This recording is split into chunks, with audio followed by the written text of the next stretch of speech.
He had no name, nor did his world.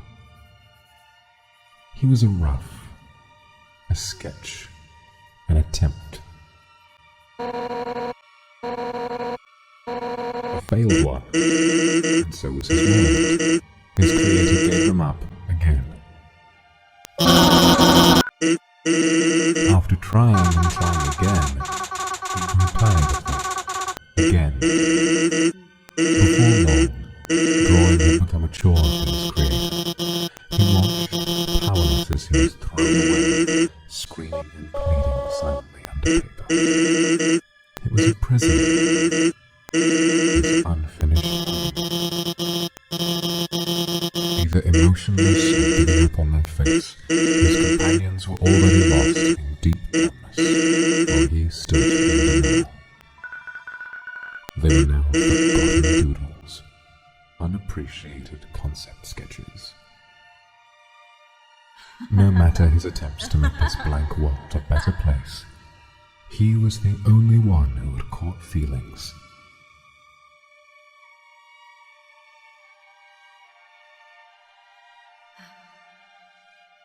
He never got any answer. He was alone.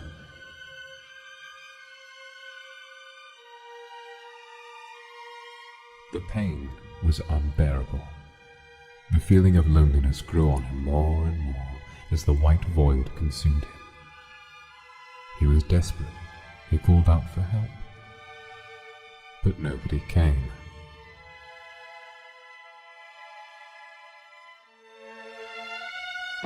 He grew hateful over those other doodled characters. He grew insane, even with the quiet calls of the people who cared. I don't want to be forgotten. I don't want to be left alone. I just want to face someone!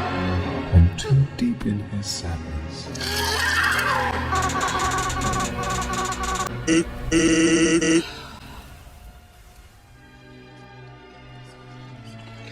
he broke free.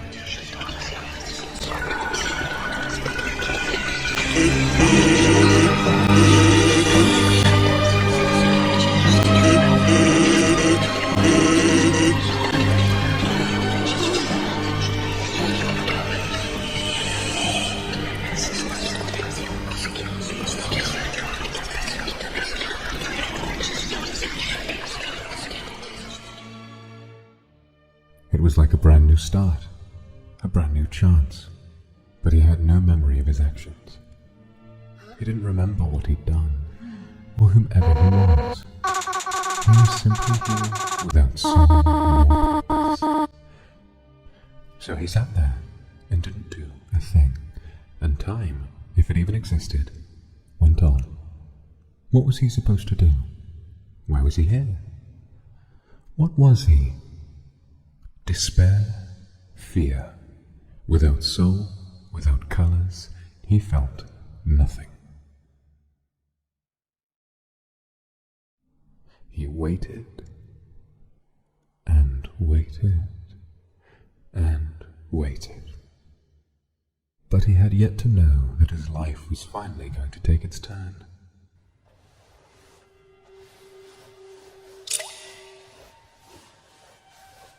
When light finally reached his eyes, he was suddenly flooded with paint. It felt warm, reassuring. No, more than that. It was powerful, light, but overwhelming all at once.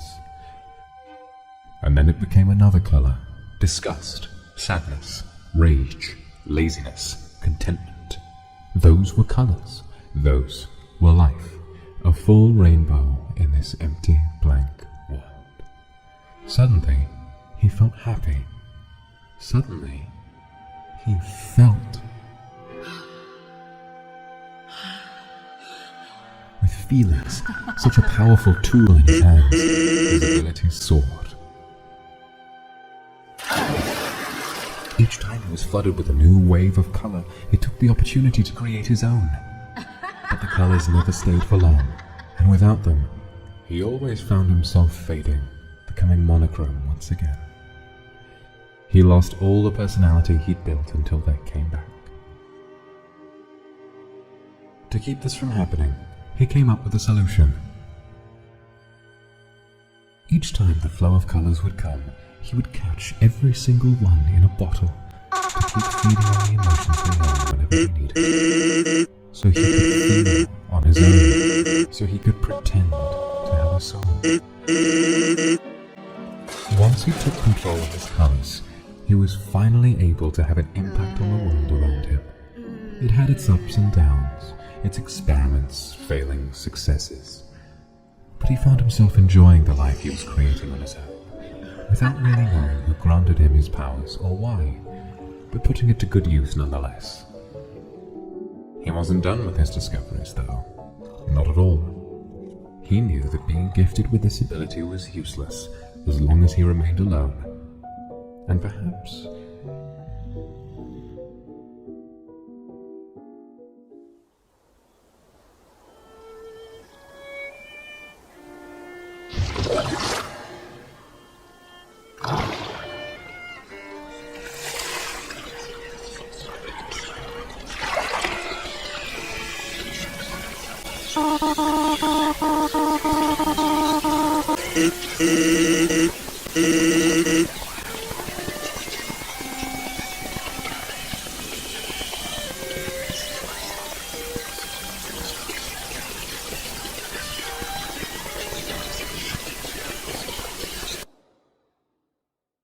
he would have to think bigger, and it seemed as though he was willing to open his eyes a second time.